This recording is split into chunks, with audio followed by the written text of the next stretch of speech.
Баршаңызға сәлем, сіздермен бірге арайлым. Менің арнама қош келдіңіздер.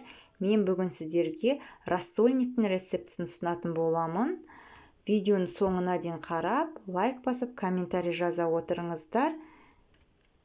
Ең алдымен кастрюлеме суық суды құйып, үстіне жуылған етімді саламын дағы отқа қоямын.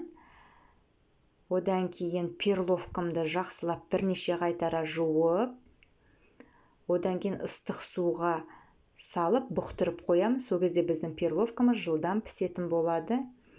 Жаңағы отта тұрған сүйегіміз қайнаған кезде көбік пайда болады бетіне сорпаның.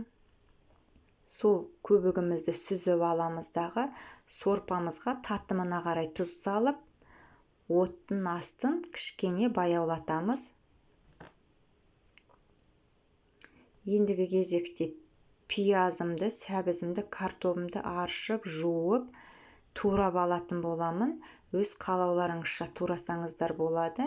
Мен сәбізім мен пиязымды ұзынша қылдырып турадым.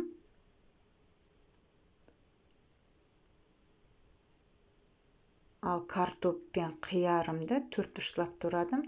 Картопымды кішкене ірілеу төртбұрышты қылып турасам, тұздалған қиярды қазір кішкене ұсақтау төртбұрышты қылып турайтын боламын. Сорпамыз өте дәмді әрі керемет болып шығады. Қою сорпа өте дәмді әрі пайдалы. Етіміз пісті деген кезде етімізді бөлек алып, сорпамызды сүзіп аламыз. Сорпамыздың үстіне жаңағы бұқтырылып тұрған перловкамызды қосамыз. Жаңағы түсіріліп алған етімді турап қайтадан сорпама саламын. Жақсылап араластырамын дағы отты толықтай ашып қоятын боламыз. Суымыз қайнағанша тавама май құйып қыздырып аламыз. Қызған майдың үстіне пиязымды салып, шамамен 2 минут қуырамын. Сол кезде біздің пиязымыз кішкене жұмсарады.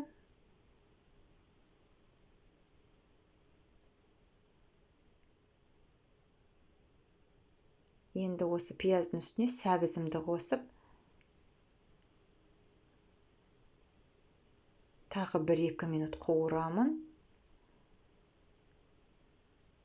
1-2 минут қуырғаннан кейін үстіне 1-2 тісше сарымсақты, яғни чеснокты ұсақтап турап, үстіне қосатын боламын. 1-2 минут қуырылғаннан кейін үстіне жаңағы тұздалған қиярымды қосып қуырамын.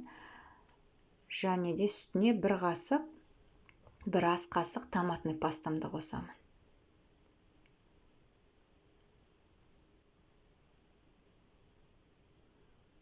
Баяу отта қуырамыз. Қатты пісірудің қажеті жоқ. Осы екі ортада біздің сорпамыз да қайнады. Оның үстіне жаңағы туралған картошкамызды қосып, 1 ожау суымызды мына табамызға құйдық. Ол түспей қалыпты. Қазір тағы да кішкене құятын боламын. Және кішкене бұқтырып қоямыз.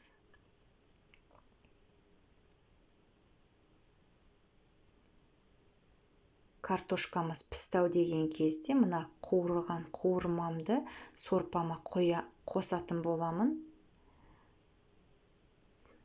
Толықтай қосып, араластырып, жаңағы тұздалған қиярымның рассолынан 1 кесе рассолды алып, сорпама қосып, тағы да шамамен 10 минуттай отта ұстайтын боламыз, баяу отта. Міне осымен біздің сорпамыз дайын. Көжеміз өте дәмді болып шығады. Сіздерге де жасауға кеңес беремін.